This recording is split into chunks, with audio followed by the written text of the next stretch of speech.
My name is Stephen Fenley. I'm a Microsoft Azure specialist. This call in particular is for our managed accounts who most of you know me, you've been on calls with me, but I'm here with Jordan Shaw Young with BlueVoyant. And Jordan, your company does some very specialized work in Sentinel. You're able to do things at such an expert level that you really bring the technology to its perhaps full potential. Talk about some of the stuff that you guys do with Sentinel. Sure. Thanks for having me on. So most customers in Canada know us as a detection and response provider, as well as a supply chain risk management provider as well. And so really what we focus on is using Defender, using Microsoft Sentinel, using everything Microsoft puts under the XDR umbrella to provide security outcomes for customers. Yeah, awesome. And at the end of this conversation, we'll have a free workshop that we'll talk about that you guys are offering. So stay tuned to listen for that. So where do you want to start us? Like, what are some of the specialized work you guys are doing in Sentinel? So maybe I'll just start very quickly with Microsoft Sentinel. For anybody that's not familiar, is Microsoft's SIM tool that was released in 2019. It's a really great platform. We've invested heavily in building our detection response capabilities on top of Sentinel as a cloud SIM platform. It's really ideal, and the integration with Azure Cloud and with Defender really makes it's gaining a lot of traction. So rather than talk about some of the security operations capabilities, and we actually have lots of YouTube videos on like Microsoft Security's YouTube channel around threat hunting and security operations. I think today we'll focus a bit more around business KPIs. This is something that it's very easy to get operational reporting out of a SIM, but often we see customers that are struggling with kind of justifying spend, understanding where their next Azure spend should come from, where they're going to get security value out of that spend. So I was thinking we're going to spend a few minutes just talking about how BlueVoyant solved this. Yeah, awesome. And you're going to show us some of the tools here? Indeed, I am. So we actually interviewed over 50 CISOs to develop our reporting based on kind of what they need from board level conversations, but also kind of going through budgeting cycles and understanding from a risk posture perspective what they need out of reporting. So just as a quick either reminder or introduction to Sentinel, it's just a resource that gets created in your Azure subscription, in your subscription of choice. And we won't go through Sentinel because there's a lot of functionality in here, but really what I'm going to focus on today is on workbooks. So workbooks are where you can visualize data and build dashboarding and build dynamic dashboarding based on the log data and the event data that's in Azure Sentinel. So out of the box, there are a really wide range of workbooks that come from Microsoft, from the Azure Sentinel community, and also from solution providers that will develop workbooks and publish them into Azure Sentinel. You also have the ability to create them yourself. And so this is a lot of the work that BlueVoyant does, is around building workbooks to make operational life easier for our customers. We make a lot of use of workbooks because we believe, and we've experienced with our customers, that they want to operate in their Azure tools. So we, to the greatest extent possible, try to enable customers with our content in their Azure subscription, in their Azure Sentinel, and make that tool work as well as it possibly can, as opposed to sending the data somewhere else and making you use our tools. We really want to make use of the full capabilities of Sentinel. So the first, there's a couple of these workbooks that I'll show and kind of lead into how we get business KPIs. I'm going to open up first our Azure Sentinel KPI workbook, which is kind of the first place that operational teams go. And this is one of the first workbooks that we deploy for Sentinel customers. So the purpose of this is really for trending incident information over time, being able to understand where incident data is coming from. Really key to this are the response indicator numbers. It's dynamic information coming from your Azure Sentinel, and it's connected in a bidirectional way to our SOC. This gives you real-time metrics for mean time to detect, mean time to triage, mean time to respond, and mean time to closure of incidents to make sure that you're keeping tabs on how well BlueVoyant SOC is doing responding to incidents, and also kind of for our own customers' own security teams, how well those are trending. So could you give us an example of an incident, what that would be, and how it travels through the process here? Sure. Yeah. So an incident can be triggered either from, let's say, one of the Defender tools. So Defender for Endpoint can create an incident based on anomalous behavior on an endpoint. Defender for Identity might trigger based on AI and ML algorithms based on users and entity previous behavior, and then maybe they're doing something that is different than they typically would.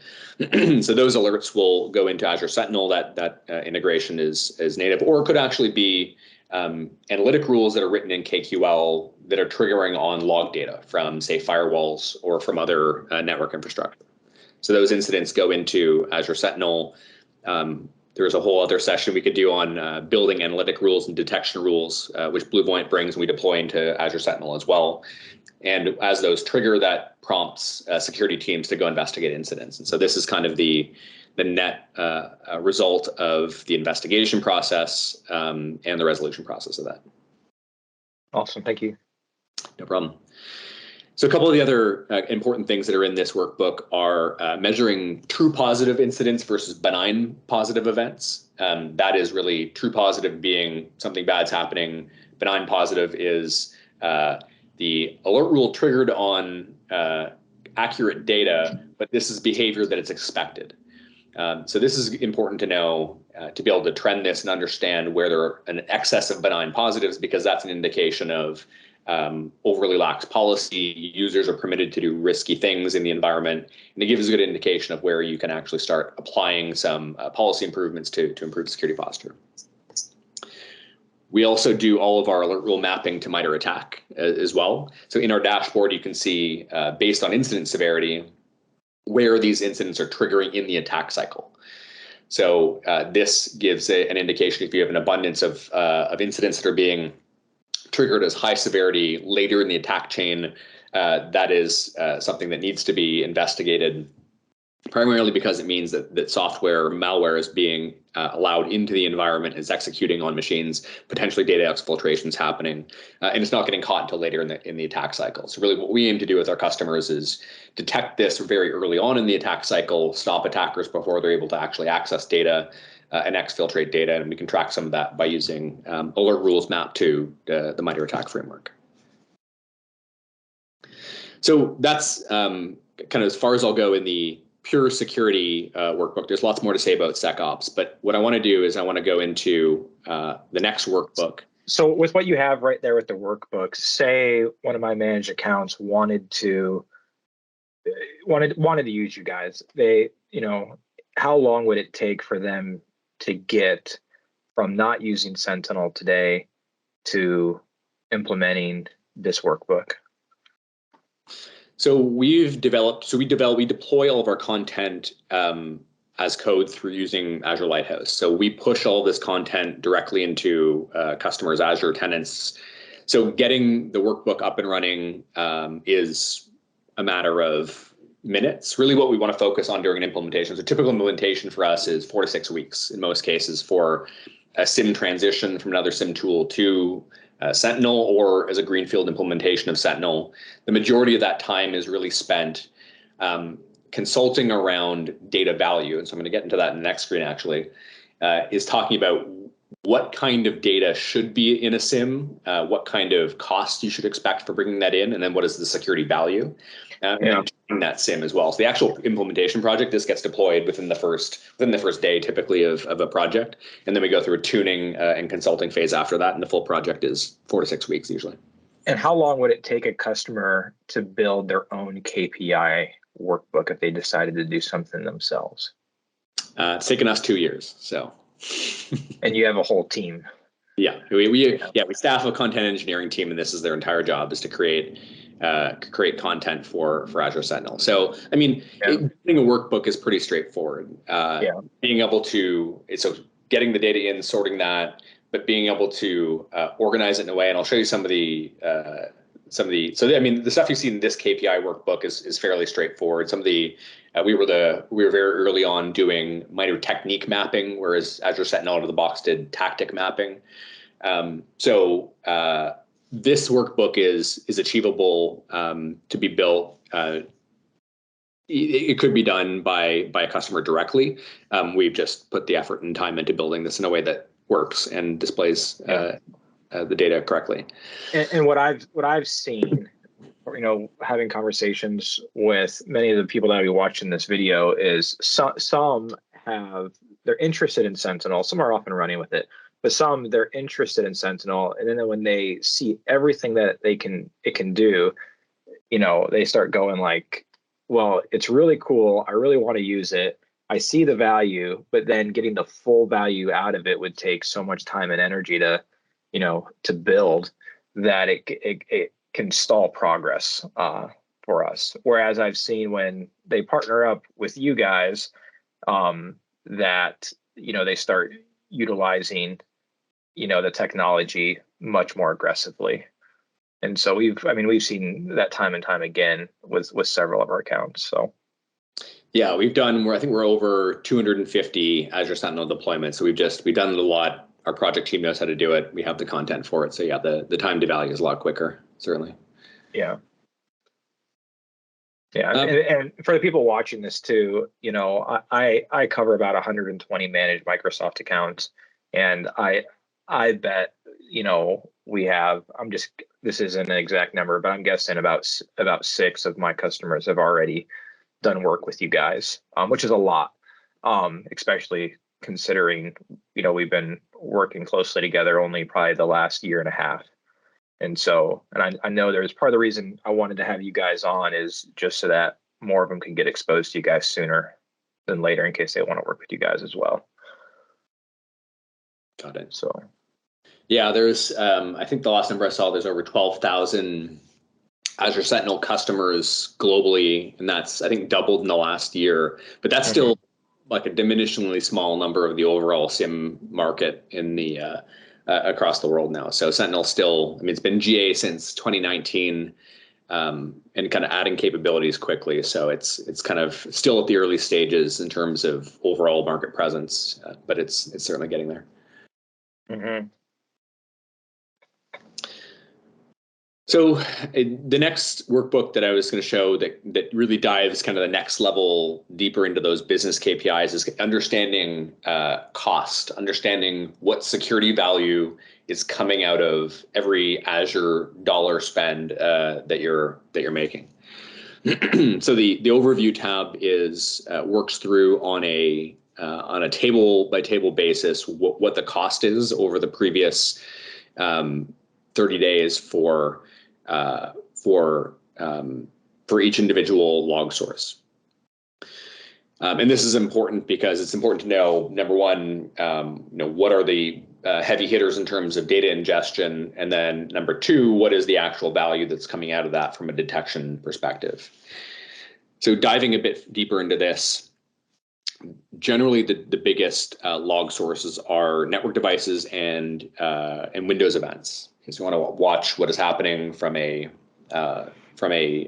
OS perspective from each of the devices, so whether that's just domain controllers or if you're monitoring a broader swath of server infrastructure, and also the network events, because firewalls are always one of the chattiest network devices, but they're also really important from a security perspective, and this is kind of where you're going to determine attackers gaining presence on endpoints. So what we did in this workbook, and this is an example of a workbook that is not super straightforward to make and is probably worth bringing BlueVoyant in to build, is a breakdown of the event IDs coming from Windows operating system logs compared to the detection value and the investigation value that we get from each of those event IDs. So this is important because there are certain events that are coming in log data where it's critical to be able to write detection rules and determine where there is active attacker presence on an endpoint based on behavior seen in those Windows logs.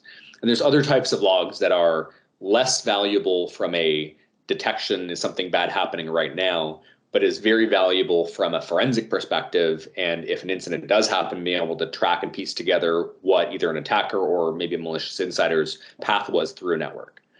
So what we aim to do is we want to give right down to the granular level with event IDs, where are you able to get that security value, both from a detection point of view and from an investigation point of view. And this allows us to do cost optimization.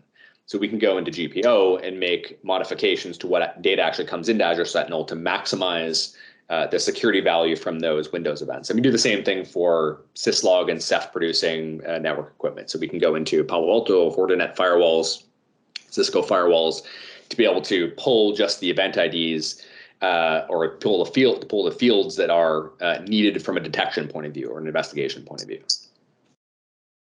Have lots of data going into Azure are able to maximize the stuff that's important for our SOC or their SOC, while kind of right-sizing their Azure ingestion, being able to reallocate that to getting visibility to other parts of the network. Mm-hmm.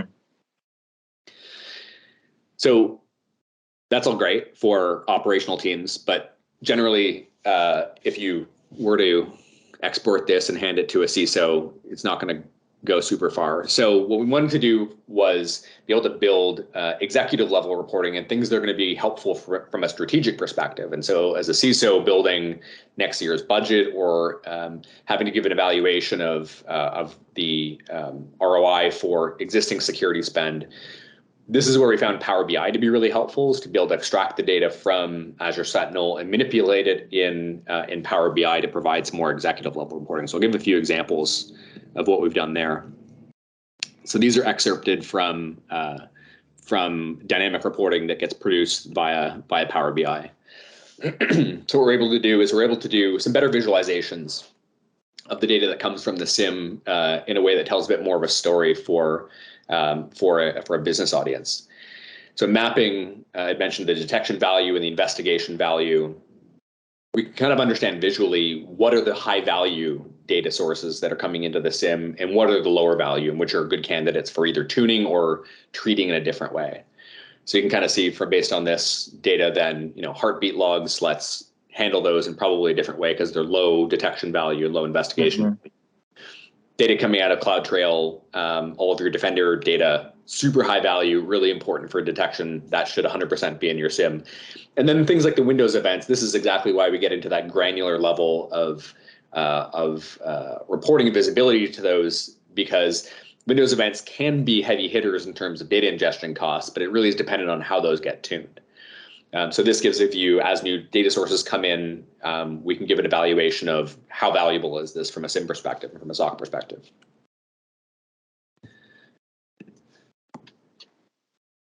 Another example of this is breaking down what alerts we're able to handle in automation. So automation, there's great capabilities in Sentinel itself using playbooks and also in BlueVoyant's SOAR platform to provide automated response to a lot of the incidents that are created, a large proportion of the incidents actually that are created in the SIM. So what we do is, awesome. This is, I mean, you can imagine what responding to 40,000 alerts would be like for an individual human. So you really have to build automation around this.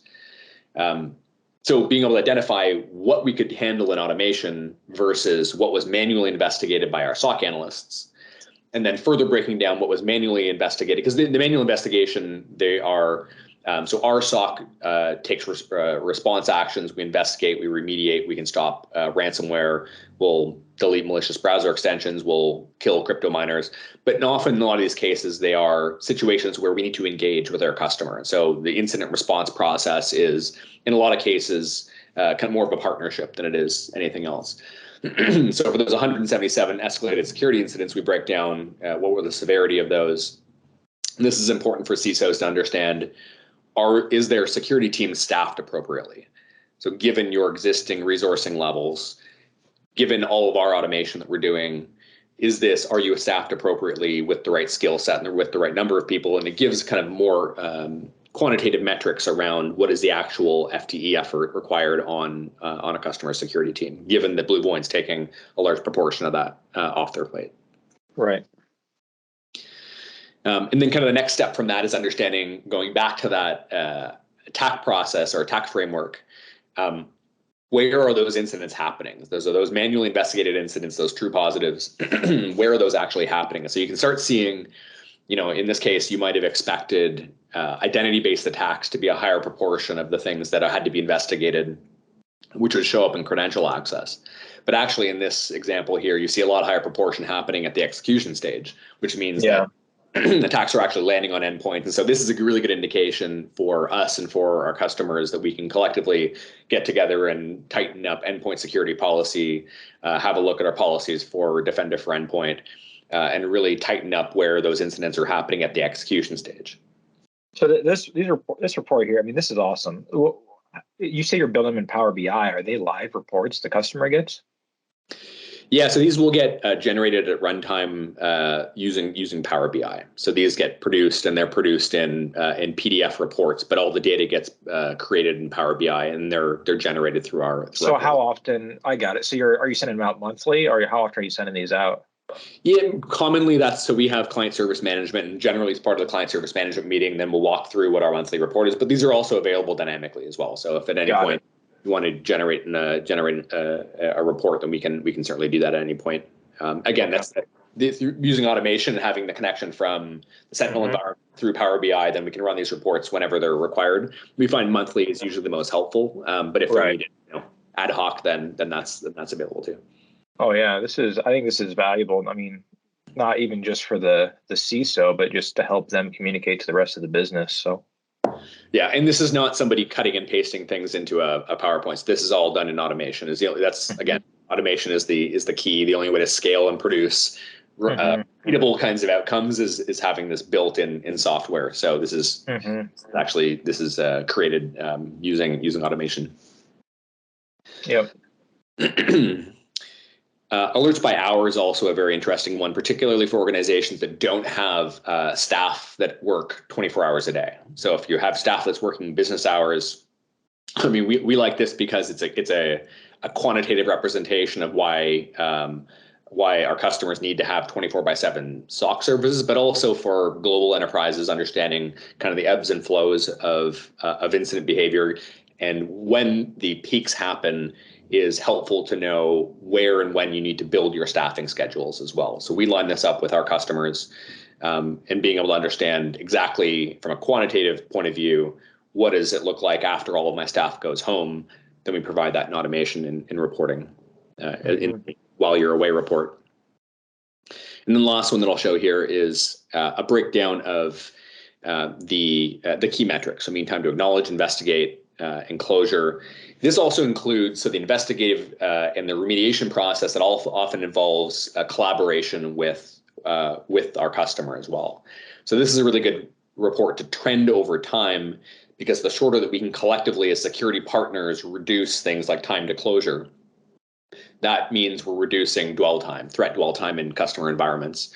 That mean time to closure is also a reflection of how quickly remediation can be applied on both BlueVoyant side and also on the customer side. So we want to collaborate and work on this together to kind of have real meaningful KPIs that we're working on reducing together. That's awesome. So let's talk some about the workshop then. Sure. That you guys want to put together, or you've already packaged it, but tell my customers about it, what it entails and what it looks like. Sure. Yeah. So we have the Cloud Accelerator workshops. These are either for existing SIM customers who aren't using Microsoft Sentinel, or if you have tried using Microsoft Sentinel but need some more advanced work here. We use this partly as education and partly as kind of like a POC type of environment. So we can bring our expertise and our content to bear in a workshop scenario. The duration is over 5 weeks, usually 1 hour sessions, where we can walk through kind of key use cases and demonstrate using some of your data, what using Microsoft Sentinel would look like as a SIM tool. Understanding what use cases are, we can give you a clear view to what migration would look like. So for qualifying customers, this is a free workshop, and it's available through the Azure Marketplace. Yeah, we'll put the link in the comments here so that you guys can just quickly click on it here to register. So, but 5 weeks, so this is a serious workshop. Sometimes when we send customers a workshop, it's a couple hours or half a day, but this is a 5-week engagement. So what should they expect as far as time commitment? Yeah, so 5 hours is usually 1 hour a week over 5 weeks. is the typical time that we're actually spending in kind of a class lab setting. Okay. We also set aside time. We are doing work behind the scenes in terms of building the sim environment, building some of the reporting, building curriculum. So you should expect coming into the session that we are prepared. We know who your organization is. Things that we're talking about are relevant because our consultants will be working behind the scenes to prepare that. But actually, time commitment from customers is typically 5 hours, 1 hour a week in lab type environments. Awesome. Well, yeah, that sounds great. And so this is a one-on-one workshop. It's going to be personalized. It's going to be catered to them. And so that's high value. And so I hope some of our managed accounts reach out to you on this and take advantage of it. So any final thoughts before we kind of part ways here, Jordan? No, I mean, we've had great experience using Sentinel as our SIM tool. If you haven't tried it yet, or if you're not using a SIM and you're an existing Azure customer, there's a lot of benefit to sticking in the Microsoft ecosystem for that. Particularly if you're recently moving from E3 to E5 licensing and you have access to all these new tools, then the business case for Sentinel is really overwhelming as a SIM tool. So yeah, we'd look forward to engaging some of your customers to make it work. Awesome. All right. Well, thanks so much. Thanks for coming on. Thanks for having me.